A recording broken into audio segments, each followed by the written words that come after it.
The screaming started at 11:47 a.m., coming from downtown Roswell like the sound of every throat in town tearing itself raw. Not panic screaming that I'd heard before during the Gulf War when incoming missiles lit up the night sky. This was different, wronger, like the sound people might make if their vocal cords were being operated by something that had never been human. Then it stopped, all at once. Complete silence except for the desert wind rattling the hangar doors. I was squinting at the maintenance log for the old Cessna AG wagon when it happened, trying to make sense of numbers that kept swimming no matter how I held the book. Getting old was a bitch when you'd spent 30 years trusting your eyes at Mach 2. The crop duster looked like 20 years of desert hell, yellow paint baked to mustard, prop that needed balancing worse than my checking account. But she had good bones. Grant. Maria Santos dropped her wrench, the tool clattering on concrete. What was that? I walked to the hangar door and looked toward town. Heat waves rose from the asphalt like liquid glass, but through the shimmer I could see shapes moving along Main Street. Too many shapes. Moving wrong like their joints had seized up in the heat. Jesus Christ, Maria whispered behind me. Look at them. The figures stood motionless now, maybe 50 people scattered across a quarter-mile of blacktop. Perfectly still, perfectly synchronized, like they were listening to something we couldn't hear. Their skin had a weird texture even from this distance, cracked and weathered like sun-baked clay. And when the wind shifted, it carried a smell that made my stomach clench, something organic mixed with motor oil and burned plastic. The radio in Maria's office crackled. All civilian aircraft grounded by order of Kirtland Air Force Base. Biological containment protocols now in effect for all areas south of Highway 380. It started low, barely audible over the wind rattling the hangar doors. Then it got louder, not one voice but dozens, maybe hundreds, coming from the direction of town. Maria and I looked at each other. She'd lived here her whole life, 43 years, and I'd never seen that expression on her face before. Pure terror. We should get in the truck, she said. Drive out to Highway 285, get clear of whatever. The screaming cut off abruptly, replaced by something worse. Silence. The kind of silence you get when everything with lungs suddenly stops breathing. I walked to the hangar door and peered toward Roswell proper. Heat waves rose from the asphalt like liquid glass, making everything shimmer. But through the distortion I could see shapes moving along Main Street. Too many shapes. Moving wrong, like their joints didn't work right anymore. Maria. My voice came out steady despite the ice forming in my stomach. How much fuel we got for the AG wagon? Maybe 100 gallons. Why? Because I don't think the highways are going to be an option. She joined me at the door, shading her eyes against the noon sun. The temperature gauge on the hangar wall read 118 degrees, typical for July in the Chihuahuan Desert. Hot enough to kill you if you weren't careful. Hot enough to cook whatever biological agent they'd accidentally released. Maybe that was the point. Maybe they figured the heat would sterilize everything, burn out whatever they'd lost control of. But looking at those shapes shambling down Main Street, I had a feeling their calculations were off. Grant, Maria whispered, look at the smoke. Black columns rose from at least a dozen locations around town. Not the clean smoke of wood fires, but the oily, chemical smell of burning plastic and rubber. And something else, something organic. The wind shifted, carrying the stench directly toward us, and I had to fight not to gag. We need to get airborne, I said. Right now. You can't fly in this heat. The density altitude. Density altitude's the least of our problems. I was already moving toward the AG wagon, doing a pre-flight inspection by muscle memory. Control surfaces, oil level, fuel lines. Everything looked good, or as good as a 20-year-old crop duster could look. Start calling on the radio. See if anyone else is still alive out here. Maria keyed the hangar's base station radio. Any station, this is Roswell Municipal. Please respond. Static. She tried again on the emergency frequency. Mayday, mayday, this is Roswell Municipal Airport requesting immediate assistance. More static, then a weak voice broke through. Roswell, this is Highway Patrol Unit 7. Officer Rodriguez. We've got a situation here. Multiple civilian casualties, some kind of chemical exposure. People acting. Jesus Christ, they're not acting like people anymore. Rodriguez, what's your location? About 10 miles south on 285. Had a whole convoy of families trying to evacuate when it hit them. Kids, elderly folks, couple hundred people total. They're trapped in their vehicles, won't come out, and I don't blame them. Whatever this stuff is, it's spreading fast. I grabbed the radio handset. Rodriguez, this is Grant Keller, retired Air Force. What's the nature of the contamination? Some kind of airborne pathogen, I think. Started seeing symptoms about 2 hours ago. High fever, violent behavior, complete loss of cognitive function. The infected ones they attack anything that moves. And they're not going down easy. Maria's face had gone pale. 100 families? Maybe more, Rodriguez's voice crackled. I've been trying to organize a ground evacuation, but the main roads are blocked. Infected everywhere, and now we're seeing military drones overhead. They're not here to help, they're doing surveillance, mapping the containment zone. The pieces clicked together in my mind like a targeting computer locking onto a threat. Biological weapon test gone wrong. Civilian population exposed. Military response focused on containment rather than rescue. Standard operating procedure when the brass decided acceptable losses were preferable to political embarrassment. Rodriguez, you still have transport? Negative. Cruiser took a hit from some kind of improvised explosive. Infected aren't just mindless, some of them are still smart enough to set traps. I'm on foot with maybe 12 hours of water. That's when I saw her. A little girl in a pink dress, maybe 8 years old, standing perfectly still in the middle of Main Street. She clutched a stuffed rabbit that had once been white, but now looked gray with dust and something darker. Her face had the same blank expression as the others, but there was something about her. The way she tilted her head, like she was listening to instructions only she could hear. We need to get airborne, I said. Right now. Maria was already moving toward the AG wagon, her face pale. Grant, that girl. I see her. The infected started moving again, all at once, like someone had thrown a switch. But their movement was wrong, too coordinated, too purposeful. And as they walked, small puffs of black dust rose from their mouths with each exhalation, dissipating in the desert heat like smoke from dying cigarettes. The radio crackled. Any station, this is Highway Patrol Unit 7. Officer Rodriguez. We've got families trapped on Highway 285, maybe 200 people total. Whatever this contamination is, it's spreading fast, and the infected, Christ, they're not acting human anymore. I grabbed the handset. Rodriguez, this is Grant Keller, retired Air Force. What's your exact position? 10 miles south on 285. Had a whole convoy of families trying to evacuate when it hit them. They're sealed in their vehicles, won't come out. Can't blame them. Saw what happened to the Martinez family when they tried to make a run for it. What happened? Long pause. They got torn apart.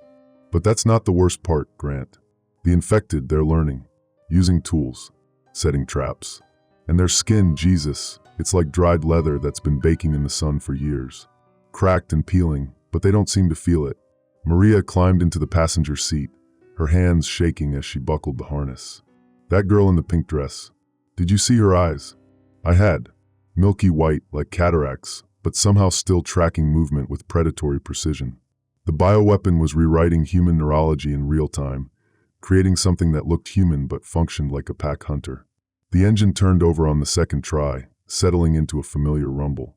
Through the windscreen, I watched the infected girl drop her stuffed rabbit and start walking toward the airport with that same mechanical gait. Behind her, the other infected fell into loose formation, moving with coordinated purpose. We lifted off runway 21, just as the first infected reached the perimeter fence.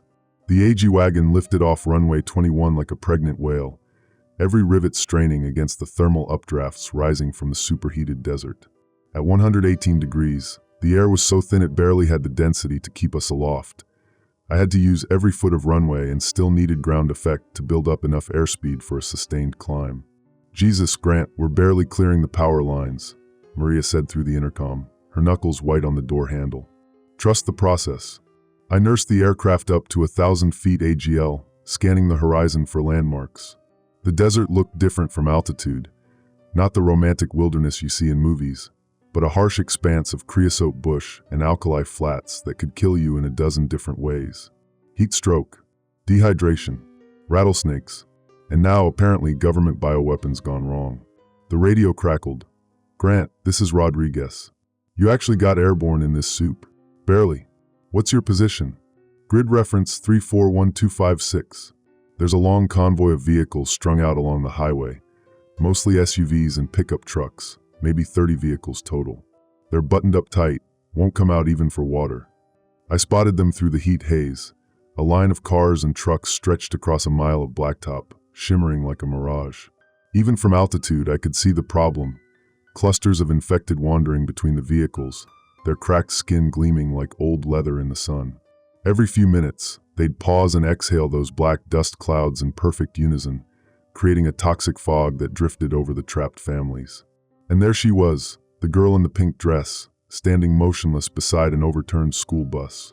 Even from 1,000 feet up, I could make out the gray stuffed rabbit lying abandoned in the dust at her feet. How many infected we talking about? I radioed Rodriguez. Hard to count. Maybe 50 individuals, but they're coordinated now. Moving in patterns, communicating somehow. And Grant. His voice dropped. Some of them were kids when this started. The little Martinez girl, she was in my daughter's class last year. The girl in the pink dress. Had to be. I banked the AG wagon into a slow circle, studying the tactical situation. The infected were positioned around the convoy like they were following a battle plan, using abandoned vehicles for cover while maintaining clear fields of fire toward the trapped families. Maria, you see any way to land down there? She was studying the terrain through binoculars. Maybe that flat area about a quarter-mile east of the highway. Looks solid enough, but it's right in their territory. Right where that girl is standing. Maria lowered the binoculars and looked at me. Grant, you're thinking about one kid when there's 200 people down there who need help. She was right, but something about that small figure in pink kept drawing my attention. The way she stood perfectly still while the others shambled around her. The way her head tracked our aircraft despite her clouded eyes. She wasn't just infected, she was something else. A focal point, maybe even a control node for the others. If we take her out, the others might scatter. Or they might go berserk and kill everyone in those vehicles. Both possibilities were equally likely. The bioweapon was still evolving, its tactical parameters shifting with each passing hour. But we were running out of time for careful analysis. I pushed the nose down, building airspeed for the approach. The desert floor rushed up to meet us, caliche hardpan baked to concrete by decades of sun. Perfect for emergency landings if you didn't mind the rocks. The wheels touched down hard, bouncing twice before settling into a ground roll that seemed to last forever. Dust clouds rose around us, and through the windscreen I saw the girl in the pink dress turn toward us with mechanical precision. She opened her mouth and exhaled a stream of black dust that hung in the air like smoke. The other infected responded immediately, changing direction to converge on our position with coordinated efficiency that made my skin crawl.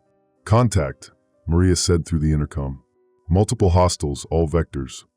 I shut down the engine and grabbed the tire iron from the aircraft's toolkit. The first infected reached us as I climbed out of the cockpit, a middle-aged man in a Walmart uniform, his name tag reading Carl, here to help. His skin had split along stress lines like dried mud, revealing something dark and resinous underneath. The tire iron connected with his skull with a wet crack. He went down hard, black fluid leaking from the wound, but kept trying to crawl toward me even with his brain exposed. The second one was worse. Teenage girl, maybe 16, wearing a high school Letterman jacket. The bioweapon had preserved her physical capabilities while completely rewriting her neural structure. She moved with predatory grace, fingernails grown long and sharp, that same black resin seeping from cracks in her skin. I put her down too, but it took 3 hits and left me gasping in the heat. Then I saw the girl in the pink dress walking toward me, her stuffed rabbit clutched against her chest. Up close, the full horror of the bioweapon became apparent. Her skin wasn't just cracked, it was transforming into something else entirely. Chitinous plates were forming along stress points, creating natural armor that gleamed like insect carapace in the desert sun. Grant! Maria's voice came through the radio static. Rodriguez has the first group ready for pickup. 12 people, mostly kids and elderly. I looked at the infected girl standing 20 feet away, tilting her head like she was listening to something I couldn't hear. Behind her, more infected were emerging from the heat shimmer, all moving with that same coordinated purpose. But this one was different, smaller, more human-looking despite the transformation. And she was holding that rabbit like it still meant something to whatever was left of her mind. Grant, we need to go. Now. The girl opened her mouth and exhaled a stream of black dust directly toward me. I held my breath and swung the tire iron, connecting with her temple in a spray of dark fluid. She collapsed in the dust, the stuffed rabbit falling from her small fingers. As soon as she went down, the other infected stopped moving, just froze in place like someone had cut their power. The silence was absolute except for the wind and the distant sound of car engines. "Jesus," I whispered. She was the control node. We loaded the first 12 evacuees into the hopper like cargo. Heat exhausted, dehydrated, some showing early signs of heat stroke. Mrs. Henderson, 73 years old, diabetic, clutched a photograph of her grandchildren. "Is that little girl?" she began, looking at the small body in the pink dress. "She's at peace now," I said, though I wasn't sure that was true. The engine turned over reluctantly, trailing smoke as we lifted off. In the distance, I could see more infected emerging from Roswell proper, hundreds of them, moving in loose formations without their coordination node. But as we climbed toward the safety of altitude, I heard something that made my blood freeze. A child's voice, singing a nursery rhyme, coming through the radio static. The first 12 evacuees looked like extras from a disaster movie, heat exhausted, dehydrated, some showing early signs of heat stroke despite their families' best efforts to keep them cool. We loaded them into the AG wagon's hopper like cargo, which is essentially what they were now. Human cargo with maybe 3 hours of life expectancy, if we didn't get them out of the kill zone. Mrs. Henderson, 73 years old, diabetic, clutched a photograph of her grandchildren. "Are we really going to make it out of here?" "Yes, ma'am," I said, though the aircraft's weight and balance calculator suggested otherwise. With 12 passengers plus Maria and me, we were operating at maximum gross weight in atmospheric conditions that would challenge a fully loaded C-130. The engine turned over reluctantly, coughing black smoke before settling into an uneven idle. Oil temperature was already climbing into the yellow zone, and we weren't even airborne yet. I'd pushed crop dusters to their limits before, spraying fields at dawn when the air was cool and dense, but this was different.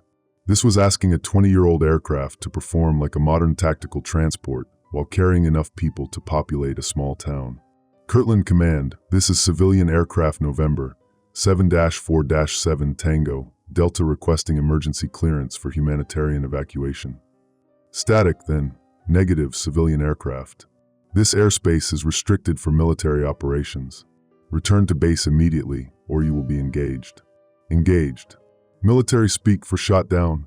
I'd used that euphemism myself during my active duty years, back when the enemy was always someone else's problem and civilian casualties were just numbers on a situation report. "Maria, you buckled in?" As buckled as I can be in a seat held together with duct tape and prayer. I released the brakes and started the takeoff roll, immediately aware that something was wrong. The aircraft felt sluggish, unresponsive, like trying to fly a concrete truck. Airspeed indicator showed 60 knots, 70, 80, still not enough lift to get us off the ground with this load. "Come on, you stubborn bitch," I muttered, pulling back on the yoke. The AG wagon staggered into the air at 90 knots, barely maintaining level flight as heat thermals tried to slam us back into the desert. That's when the drones showed up. 2 of them, sleek and fast, military gray with no national markings. Predator class, judging by the wingspan, designed for reconnaissance and targeted elimination. They flanked us at a distance, electronic eyes recording everything for some intelligence analyst who would file this under acceptable losses. "Unknown civilian aircraft, you are in violation of military airspace. Divert immediately, or you will be fired upon." I switched to the emergency frequency. "This is Lieutenant Colonel Grant Keller, retired Air Force, conducting humanitarian evacuation under authority of the Geneva Convention. We have civilian casualties aboard, including children and elderly." "Negative, Colonel. You are carrying potential biological hazards. Divert to Holloman Air Force Base for decontamination." Decontamination at Holloman meant landing the aircraft in a containment facility where everyone aboard would be studied, tested, and quite possibly dissected to determine the bioweapons mechanism of action. The passengers might survive the experience, but their families back in the kill zone definitely wouldn't. "Sorry, boys.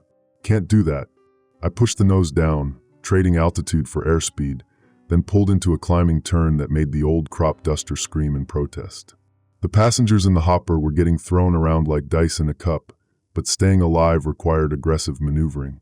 The first missile launch was almost anticlimactic, a puff of smoke from the lead drone's wing pylon, followed by a telephone pole with fins that accelerated toward us at 3 times the speed of sound. Air-to-air missile, heat-seeking, designed to turn aircraft into expanding clouds of aluminum and flesh. I'd defeated missiles before, back when I was young and stupid and thought aerial combat was romantic. The key was understanding that guided weapons were just very fast computers, and computers could be fooled. The AG wagon's engine ran hot under the best conditions. In this heat, with maximum power applied, the exhaust temperatures were creating a thermal signature bright enough to see from orbit.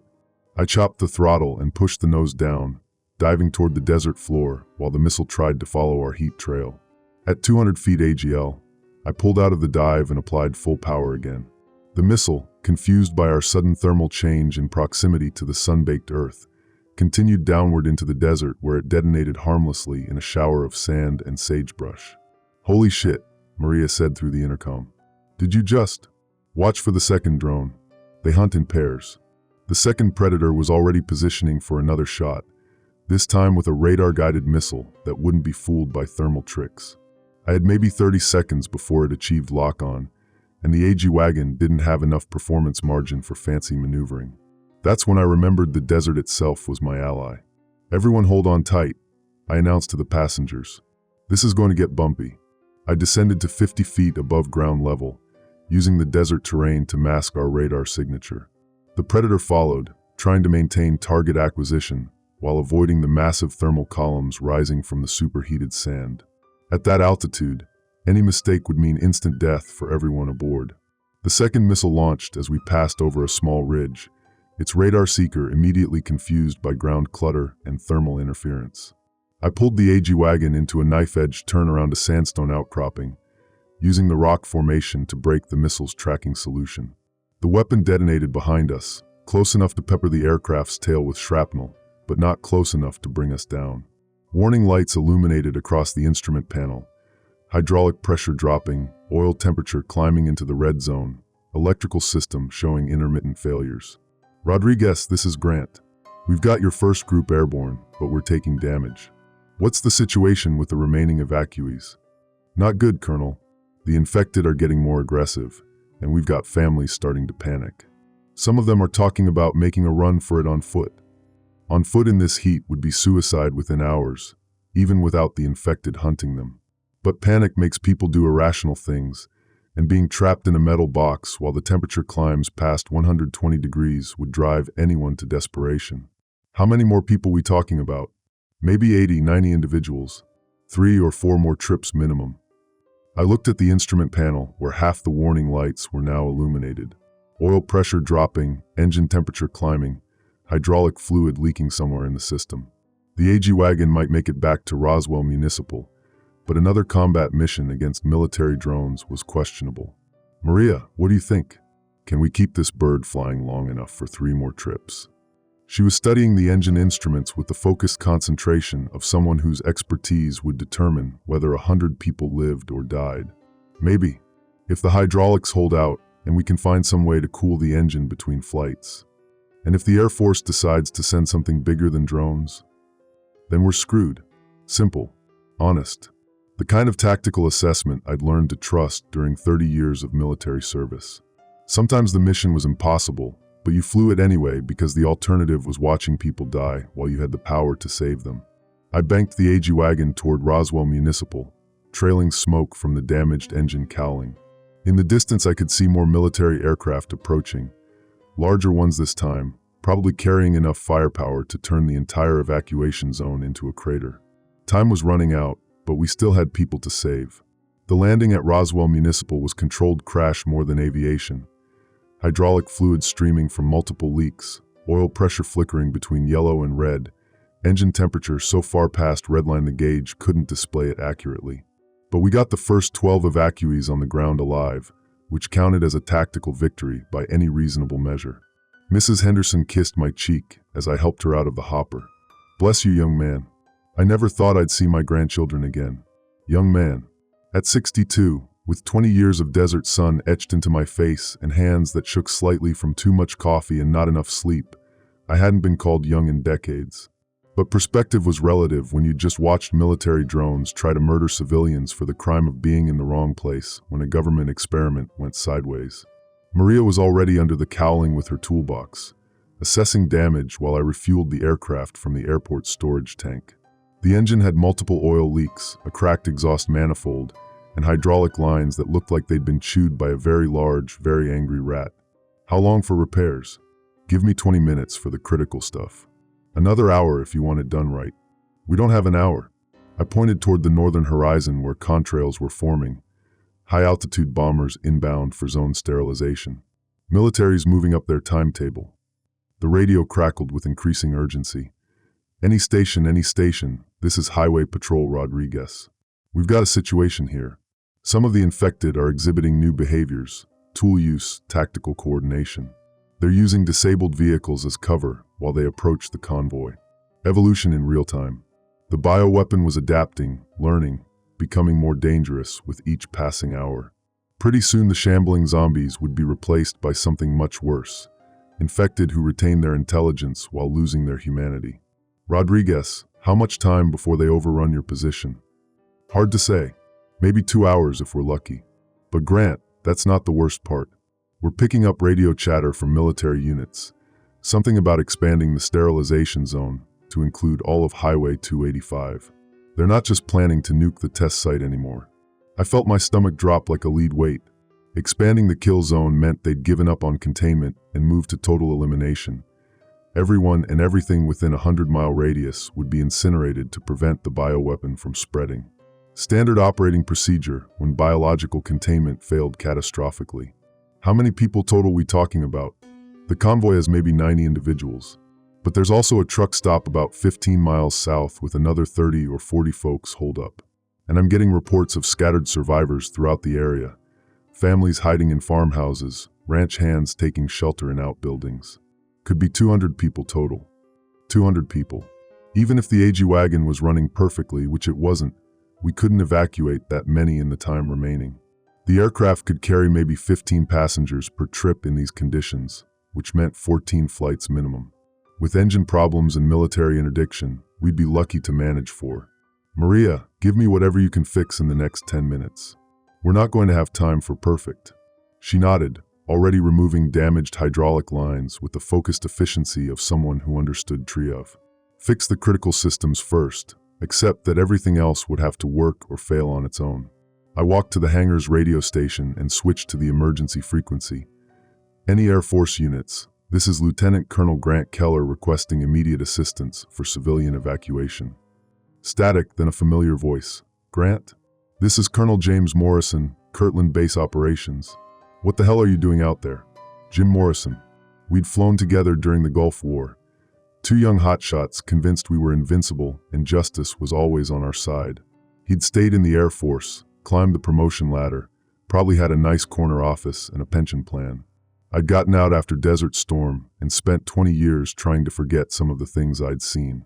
Jim, I've got civilians trapped in the sterilization zone. Kids, families, elderly folks. They don't have transportation and they're not infected. Grant, you know I can't authorize any deviation from the containment protocol. This bioweapon is unlike anything we've encountered. It's adaptive, contagious, and potentially weaponizable by hostile forces. We cannot allow it to escape. So you're going to murder 200 American citizens to contain your own screw-up? Long pause. When Morrison spoke again, his voice carried the weight of someone who'd made terrible decisions and learned to live with them. The needs of the many outweigh the needs of the few, Grant. You know that. We've both made that calculation before. In combat, against enemy forces. These are school teachers and shop clerks. These are potential vectors for a biological weapon that could kill millions if it reaches a major population center. I'm sorry, but the decision has been made at levels way above my pay grade. I looked out the hangar door toward the convoy of military aircraft approaching from the north. B-52 bombers carrying enough ordnance to turn 100 square miles of desert into radioactive glass. Behind them, fighter escorts ready to engage any aircraft that interfered with the mission. The mathematics were simple and brutal. Save 200 people today, risk killing millions tomorrow if the bioweapon escaped containment. It was the same calculation Morrison had mentioned, utilitarian logic applied to impossible choices. Except I'd made that calculation too many times during my military career, and every time I'd chosen the mission over the people. Every time I'd told myself it was necessary, justified, the only rational choice. And every time a piece of my humanity had died along with whoever got designated as acceptable losses. Jim, What if I could guarantee the evacuation zone remains contained? Full quarantine protocols, medical screening, isolation procedures. With what resources? You've got a crop duster and a death wish. I've got more than that. I was thinking fast, putting together a plan that was either brilliant or suicidal. Give me 4 hours. If I can evacuate the civilian population to a controlled quarantine facility, you delay the sterilization until we're clear. Another long pause. Morrison was probably calculating risk factors, political implications, career consequences. In the military, covering your ass was often more important than saving lives. I can give you 2 hours, Grant. After that, the mission proceeds as planned. And if any of those civilians show signs of infection, they won't. I'll stake my life on it. You already are. The radio went dead. 2 hours to evacuate 200 people with a damaged aircraft and limited fuel. In 118-degree heat, with military drones providing unfriendly overwatch and infected enemies adapting their tactics with each passing minute. I'd flown impossible missions before, but this one might actually be impossible. Maria emerged from under the cowling, wiping grease from her hands. I've patched the worst leaks and replaced the damaged hydraulic lines. She'll fly, but not for long. Maybe 3 more flights before something critical fails. 3 flights. 45 people maximum. Still leaving over 150 civilians to die when the bombs started falling. Unless we could find another way. Maria, you ever hear of the Underground Railroad? The plan was insane, which probably meant it had a chance of working. Instead of flying all 200 civilians to safety individually, we'd coordinate a ground evacuation to a single pickup point where the AG wagon could collect them in larger groups. Rodriguez would organize the convoy while I provided air support against infected and military drones. You want to what now? Rodriguez's voice crackled through the radio static. Move everyone to the old highway maintenance station at mile marker 47. It's got water, shade, and defensible positions. More importantly, it's outside the primary sterilization zone. Grant, that's 15 miles through infected territory with families who have no desert survival experience. Half of them will die from heat exposure before we even encounter hostiles. Half of them will die anyway when the bombs start falling. At least this gives them a fighting chance. I was already airborne again, nursing the AG wagon through thermals that tried to slam us into the desert floor. Oil pressure was holding steady in the yellow zone. Hydraulics were functional if not reliable, and the engine temperature had stabilized just below catastrophic. Not perfect, but workable. The view from 1,000 feet AGL showed the full scope of our challenge. Infected scattered across 20 miles of highway, their numbers growing as the bioweapon continued spreading. Military vehicles approaching from multiple directions. And somewhere in the distance, probably beyond visual range, bombers carrying enough nuclear ordnance to turn the entire area into a glass parking lot. Rodriguez, start organizing the evacuation. Oldest and youngest in the vehicles with air conditioning, everyone else on foot. I'll handle the infected. How exactly do you plan to do that? Harsh language? Good question. The AG wagon wasn't designed for air-to-ground combat, and I was down to maybe 12 rounds of .45 ammunition in my personal sidearm. Not exactly adequate firepower for clearing 15 miles of hostile territory. That's when I remembered the aircraft's original purpose. Crop dusting. Specifically, the spray system that had been designed to distribute pesticide over large areas with pinpoint accuracy. Maria, we still got that tank of malathion in the storage shed? Yeah, about 200 gallons. But Grant, that's agricultural pesticide, not. Malathion's an organophosphate compound. Disrupts nervous system function in insects. And theoretically, in anything else with a compromised neurological system. Like people whose brains had been rewritten by military bioweapons. Think you can rig the spray system back onto the aircraft? In 15 minutes? With the tools we have available? She paused, calculating. Yeah, probably. But the dispersal pattern won't be precise. You'll be laying down a chemical cloud over everything below you, including the convoy of families we were trying to save. Another impossible choice: expose everyone to agricultural pesticide, or let them die when the infected overran their position. I'd made worse calculations during my military career. Do it. While Maria worked on the spray system, I coordinated with Rodriguez on evacuation routes and timing. The convoy would move in 3 groups, vehicles first, carrying those who couldn't walk 15 miles in extreme heat. Then the able-bodied adults. Finally, a rear guard to handle any infected who broke through our defensive perimeter.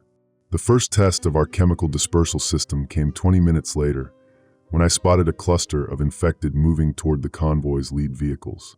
Maybe 30 individuals, shuffling across the hardpan with that mechanical persistence that made my skin crawl. Some of them had been people I probably knew. Roswell wasn't a big town, and I'd lived here for 15 years since my retirement.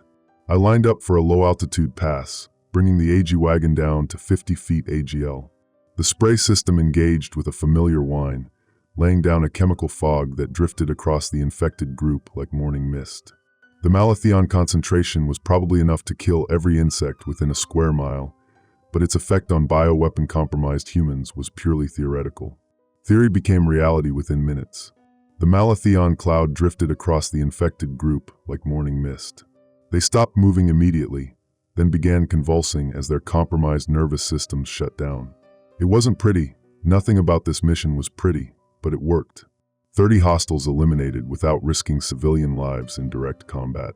But the chemical fog kept drifting, carried by desert winds toward the convoy of trapped families. Jesus Christ, Grant. Rodriguez's voice came through the radio. That actually worked, but some of my people are coughing. Bad. There's blood. I banked the AG wagon around for another pass and saw them through the heat haze, families stumbling out of their vehicles, gasping for air. A woman in her 30s doubled over, retching black fluid onto the asphalt. An elderly man leaned against a pickup truck, his hands shaking uncontrollably as tremors racked his body.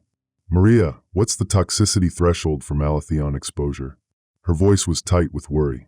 In this concentration? At these temperatures? Grant, we just poisoned everyone down there. But they're alive. The infected would have killed them all. For how long? Organophosphate poisoning causes respiratory failure, neurological damage, permanent tremors. Some of those people might survive a few days, maybe a week. Others. She didn't finish the sentence. I looked down at the convoy where families were collapsing in the desert heat, their bodies racked with chemical poisoning symptoms.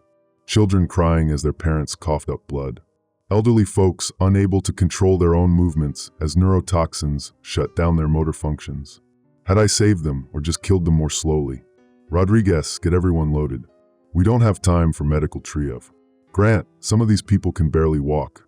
The Hendersons are both showing severe respiratory distress, and there's a little girl, maybe 6 years old, who won't stop shaking.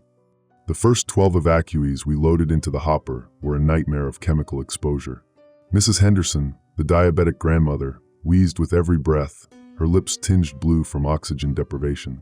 A young father named Martinez clutched his daughter, maybe the same age as the girl in the pink dress, as tremors made her small body convulse like she was having seizures. Are we going to be okay? The little girl whispered, her voice barely audible over the engine noise. I wanted to tell her yes, but the tremors in her hands reminded me of nerve gas victims I'd seen during the Gulf War. Permanent damage. Quality of life destroyed, even if they survived the acute exposure. We're going to get you somewhere safe, I said instead. As we lifted off, I could hear coughing from the cargo hopper, wet, painful sounds that meant lung tissue was dissolving under chemical assault. Below us, the remaining families waited their turn, many of them already showing symptoms of organophosphate poisoning. I'd saved them from the infected, but doomed them to a slower death by chemical exposure. The mathematics were brutal. Let the bioweapon kill them quickly, or let the pesticide kill them slowly. Either way, they died because of choices I'd made with incomplete information and no good alternatives. Maria, I said through the intercom, how many more people can we evacuate before that chemical kills them all? I don't know, Grant. I honestly don't know. Maria's voice crackled through the intercom. At current dispersal rate, we've got maybe 6 more passes before the tank runs dry. After that, you're back to harsh language and good intentions. 6 passes to clear 15 miles of desert highway. The mathematics were marginal at best, catastrophic at worst. But we'd committed to the plan, and turning back now would mean watching 200 people die when the sterilization strike arrived. The convoy began moving as I made my second chemical pass, targeting a larger group of infected that had been drawn by the noise of vehicle engines. The families on the ground looked like something from the Dust Bowl, overloaded pickup trucks and SUVs crawling across the desert while people on foot trudged alongside, carrying water bottles and improvised sun shields. Mrs. Henderson was driving her grandson's Honda Civic, probably the first time she'd been behind the wheel in years. Behind her, a young father pushed a baby stroller across the rocky terrain while his wife carried a toddler. Normal people doing extraordinary things because the alternative was dying where they stood. That's when the military drones reappeared. 2 of them this time, different models, sleeker, faster, armed with multiple missile systems. They flanked the convoy at a distance, electronic eyes recording everything for intelligence analysis, waiting for orders to engage, or maybe just waiting for an excuse. Unknown civilian aircraft, you are in violation of airspace restrictions. Cease operations immediately and proceed to designated landing zone. I switched to the command frequency. Morrison, this is Grant. Your drones are interfering with civilian evacuation. Grant, you have exceeded authorized parameters. Return to base immediately, or we will be forced to. Forced to what? Shoot down an unarmed crop duster engaged in humanitarian rescue. Long pause. Morrison was probably weighing political consequences against operational necessity.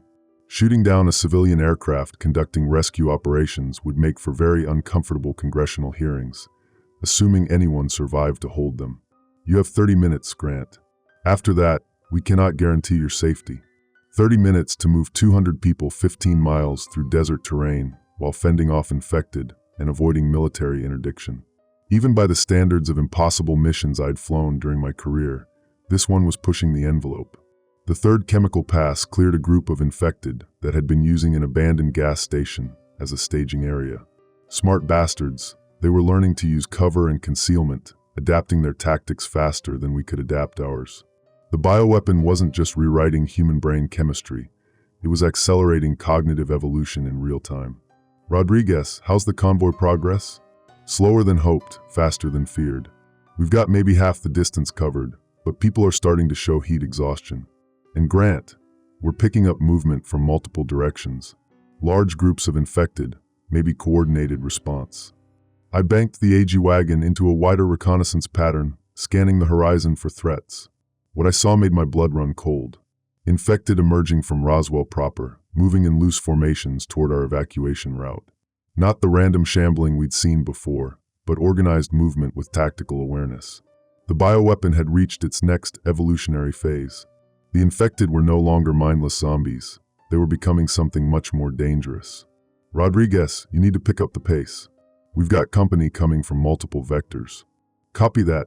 But Grant, some of these folks can't move any faster. Heat index is approaching lethal levels. I looked at the fuel gauge, maybe 20 minutes of flight time remaining.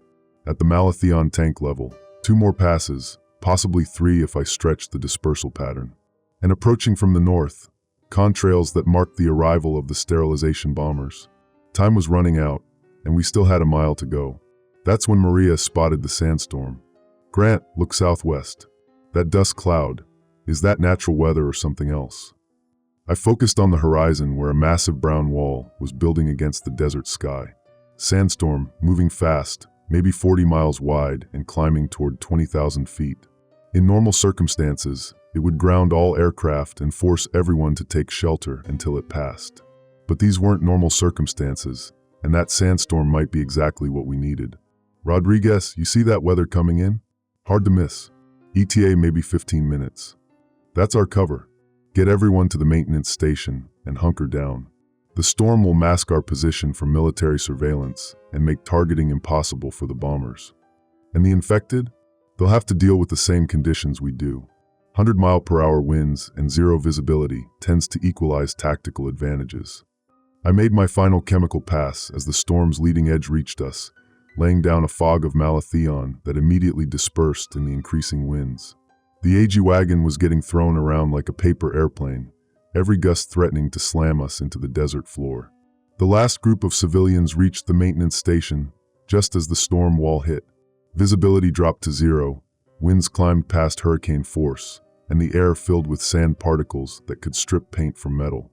But we were alive, all 200 of us, huddled in a concrete building while nature provided the concealment that military technology couldn't penetrate.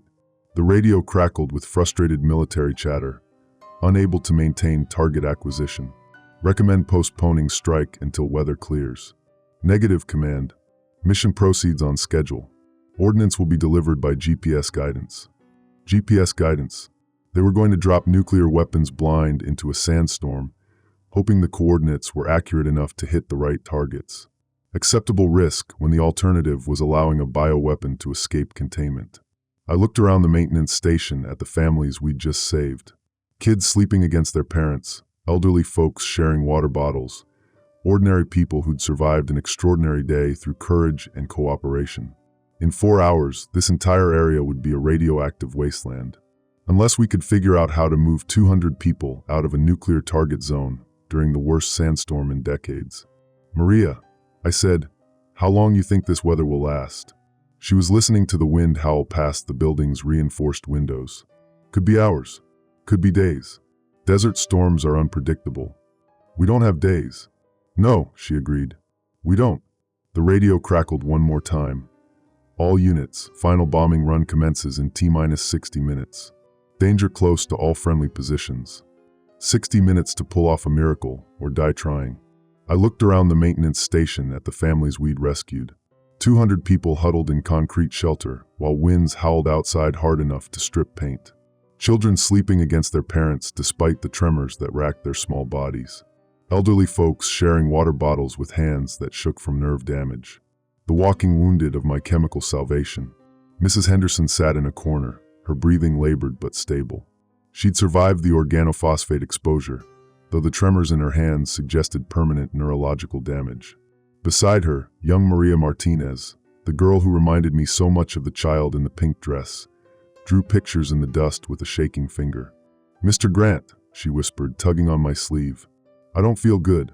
Her skin felt feverish despite the air conditioning, and when she coughed, I saw specks of something dark on her palm. Not blood, something else. Something that looked like tiny black seeds or kernels. "It's okay, sweetheart. You're safe now." But as I watched, she clutched something in her small fist. A blackened kernel about the size of a peppercorn, perfectly round and gleaming like obsidian in the fluorescent light.